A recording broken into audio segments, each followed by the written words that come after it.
नमस्ते, मैं अजय सत्रा। मैंने 2 महीने से राजश्री योगा ज्वाइन किया हुआ है। इससे पहले भी थोड़ा बहुत रेगुलर हम लोग करते थे योगा, लेकिन यहाँ पे रिलैक्सिंग थेरेपी योगा ज्वाइन किया और साथ में फूड डाइट भी हम लोग ने ज्वाइन किया। फूड में नॉर्मली फूड खाते हैं, सिर्फ थोड़ा स्वीट और तला हुआ कम कर दिया। और रिलैक्सिंग थेरेपी योगा के बावजूद करने के बाद भी 2 महीने में मेरा 10 किलो वेट लॉस हुआ है। तो मेरा ऐसे तो टोटल लॉस 13-13.5 किलो हुआ था, लेकिन बाद में हम लोग कश्मीर गए थे तो थोड़ा वेट गेन हुआ, तो भी मेरा 2 ही किलो बढ़ा। तो टोटल तो भी 10.5 किलो के करीब मेरा वेट लॉस हुआ है। हेलो, मैं जिला अजय सत्रा। मैं अभी 2-2.5 महीने से राजश्री योगा ज्वाइन किया है। इसके पहले हम लॉकडाउन में भी करते थे योगा, लेकिन यहाँ आने के बाद जो हमने रिलैक्सिंग योगा किया उससे मेरे को वेट लॉस में काफ़ी फ़र्क हुआ। लेकिन यहाँ हम लोग ने विद डाइट लिया है, तो डाइट में भी ऐसे तो हम सब कुछ खाते हैं, आम, थोड़ा कभी स्वीट खा लिया, लेकिन मेरा थोड़ा कम होता है, मेटाबॉलिज्म मेरा थोड़ा स्लो है। लेकिन फिर भी मेरा 8 किलो के करीब कम हुआ था, लेकिन बीच में थोड़ा इश्यू हो गया घर पे, और बाद में हम लोग ट्रैवलिंग के लिए कश्मीर गए। मेरा करीबन 3 महीने के अंदर मेरा 1.5 महीना तो ऐसे ही वेस्ट हो गया। फिर भी मेरा 4.5 किलो के करीब कम हो गया है। तो ऐसे तो मेरे हस्बैंड तो, मैं तो काफ़ी स्ट्रिक्टली फॉलो करती हूँ, लेकिन मेरे हस्बैंड तो कुल्फ़ी ये वो सब खा लेते हैं, लेकिन उनका अच्छे से एकदम कम हो गया है। और मेरे मेटाबॉलिज्म के हिसाब से थोड़ा स्लो स्लो कम हो रहा है। और डिफरेंस तो ये कि सब खा पी के ज़्यादा कुछ स्ट्रेस लिए बिना हमारा वज़न कम हो रहा है, सिर्फ योगा करना है हमें। तो मुझे तो यहाँ अच्छा लगता है, तो हम लोग ने तो सोचा है कि कंटिन्यू आगे भी योगा तो हम करेंगे। आज हम अजय जी और शीला जी का ही केस स्टडी देखेंगे कि दोनों ही हस्बैंड वाइफ हैं, एक ही घर में जो खाना बनता है वही खाते हैं।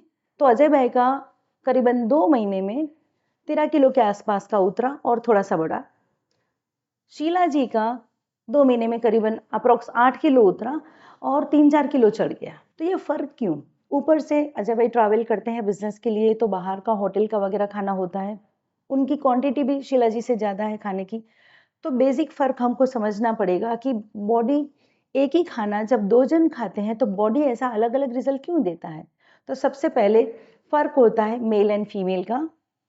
आपने अक्सर देखा होगा कि बहुत बार हस्बैंड पतले या शेप में होते हैं, अगर मोटे हैं तो भी पेट बड़ा होता है लेकिन पूरी बॉडी पतली होती है।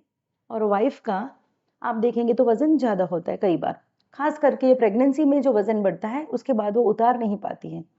एक तो टाइम की कमी हो जाती है और कई लोगों को ये सब चीज़ें करने के लिए मौका नहीं मिलता, अपनी-अपनी समस्याएँ होती हैं। ये दोनों ही राष्ट्रीय योगा में हमारे यहाँ ट्रीटमेंट लेते हैं। सेम योगा की प्रोसीजर, डाइट का गाइडेंस और सब कुछ इन दोनों का इक्वल चल रहा है। तो हमें ये देखना है कि दोनों का रिज़ल्ट अलग क्यों? तो ये मेल-फीमेल का फ़र्क है, दोनों के हॉर्मोन्स का फ़र्क है। ऐज का जब टर्निंग पॉइंट आता है, आप 40 क्रॉस करते हैं, तो उसके बाद एक ऐज का ऐसा पड़ाव आता है, जब आपकी बॉडी में हार्मोन चेंज होते हैं। मेल में भी हार्मोन्स चेंज होते हैं, लेकिन फीमेल को एक बहुत बड़ी प्रक्रिया से गुज़रना पड़ता है, जिसे कहते हैं मेनोपॉज़। यानी कि अभी उनका पीरियड आना धीरे-धीरे बंद हो जाता है। तो उसके लिए बहुत सारे चेंजेस होते हैं, ओवरीज का फंक्शनिंग बंद हो जाता है, इस तरह यूट्रस में चेंजेस आते हैं, पूरे एंडोक्राइन सिस्टम में भी चेंजेस आते हैं। मेल में भी एंड्रोपोज आता है, लेकिन फीमेल में बहुत ज़्यादा चेंजेस होते हैं, उतने मेल में नहीं होते।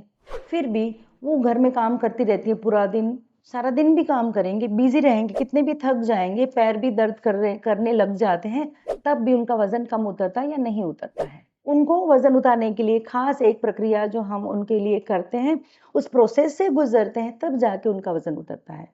तो यूं देखा जाए तो जितने टाइम में अजय जी 30 किलो या 40 किलो करेंगे, उतने ही टाइम में शीला जी का 15 से 20 किलो होगा। ये सच है। लेकिन आपको कोई भी प्रॉब्लम हो, चाहे थायराइड, चाहे पीसीओडी, पीसीओएस या और कोई हार्मोनल प्रॉब्लम या मेनोपॉज, वजन तो सभी का उतरता है। ऐसा कोई नहीं है जिनका नहीं उतरता। बहुत लोगों को ऐसा भी प्रॉब्लम आता है कि वजन उतरते-उतरते वहीं अटक जाता है, तो वहाँ से हिलता नहीं है। तो ये कोई समस्याएँ नहीं आती, क्योंकि हम पहले मेटाबॉलिज्म पे काम करते हैं। मेटाबॉलिज्म पे काम करते हैं, इसका मतलब ये होता है कि आज अगर आपका एक मसाला डोसा या पाव भाजी खाकर आपका वज़न 1 किलो बढ़ रहा है, तो यही थोड़े टाइम के बाद आप वही चीज़ें खाएँगे तो आपका बॉडी 300-400 ग्राम बढ़ाएगा या नहीं बढ़ाएगा। इसका मतलब कि आपका मेटाबॉलिज़्म अच्छा है, आप जो खाना खाते हैं वो अच्छी तरह डाइजेस्ट होके एसिमिलेट होता है और वो बॉडी अच्छी तरह उसको एब्सॉर्ब करके जहाँ-जहाँ जो न्यूट्रिएंट्स भेजने हैं वो भेज देती है, वेस्ट प्रोडक्ट्स बाहर फेंक देती है और आप कितना भी खाते हैं, आपकी एक्टिविटी और आपके फूड इनटेक का बैलेंस होने के बाद आपको ये वज़न बढ़ने की समस्या नहीं आती है। आप हमेशा बैठे ही रहेंगे, कोई एक्टिविटीज़ नहीं करते हैं, तो आपको टाइम पे नींद भी नहीं आती है, तो नींद आने की भी समस्या हो जाती है। मेटाबॉलिज़्म ठीक करने के लिए हमें नींद पे भी काम करना होता है। मेल फीमेल दोनों की कैलोरी और सारी चीज़ों की रिक्वायरमेंट अलग होती हैं, तो इन चीज़ों को ध्यान में रखते हुए जब प्रोग्राम बनते हैं, तब जाके आपका वेट सक्सेसफुली उतरता है। तो इनका तो बहुत ही अच्छा रिज़ल्ट है, तो ऐसे ही लोग 1 महीने में 3 से 5 किलो और 4 महीने में करीबन 10 से 14 किलो के बीच का वेट लॉस कर लेते हैं, बहुत सक्सेसफुली रिलैक्सिंग योगा से और सारी चीज़ें खाते हुए। उसमें हम ग्लूटेन वाली चीज़ें भी बंद नहीं करते, जैसे कि व्हीट है, क्योंकि नॉर्थ इंडियन जो है वेस्ट इंडिया के लोग और नॉर्थ इंडिया के लोग ज़्यादातर व्हीट खाते हैं। तो जो जिस स्टेट के हैं, उस स्टेट के हिसाब से उनका जो बचपन से खाया हुआ खाना है, उस हिसाब से उनको खाना देते हैं, तो ही कंफर्टेबली वो वेट लॉस कर पाते हैं, नहीं तो इरिटेट हो जाते हैं, हो नहीं पाता है। तो हमको मेटाबॉलिज्म पे काम करना होता है, उसको सही करना है, आपकी बॉडी का पीएच बैलेंस सही करना है, आपका डाइट सही करना है, आपकी फिजिकल एक्टिविटीज़ यानी कि हम तो योगा ही करवाते हैं, थेरापीटिक योगा, उसको बैलेंस करना है, तब जाके ऐसे रिजल्ट आते हैं। और इस केस स्टडी से हमको ये समझ में आता है कि हमें कि मेल फीमेल की जर्नी बहुत आगे पीछे रहती है, लेकिन ऐसा किसी का नहीं होता कि वेट नहीं उतरता। चाहे कोई भी एज है, आप वेट लॉस कर सकते हैं। आपके अगर माँ-बाप एजेड हैं, 60 के ऊपर हैं, 70 के अप हैं, हमारे पास अभी जो है ट्रीटमेंट ले रहे हैं वो 82 की एज तक के लोग हैं। हमें ये कहते हुए गर्व भी है और खुशी भी है कि इस एज में भी लोग वेट लॉस के लिए सोचते हैं, उनके बच्चे भी सोचते हैं कि हाँ, हमारे माँ-बाप के लिए कुछ ये करवाएँ। और दूसरी खुशी ये है कि उन्होंने हमें चुना है। तो आपको वेट लॉस के लिए कोई भी प्रॉब्लम हो, बिल्कुल निराश नहीं होना है। आपको बहुत ही पेशेंस से आपके मेटाबॉलिज्म पे काम करिए, आपकी फूड चॉइसेस पे काम करिए। बिल्कुल फास्टिंग करने या भूखा रहने की ज़रूरत नहीं है, तो भी आप वेट लॉस कर सकते हैं।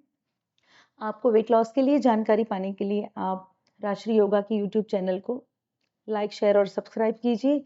जो लोग भी वेट लॉस कर रहे हों, उनको आप ये वीडियोज़ भेजते रहिए। हमारा एक व्हाट्सएप ग्रुप भी है, जिसकी लिंक मैं यहाँ शेयर कर देती हूँ। उसमें भी आप जुड़ सकते हैं।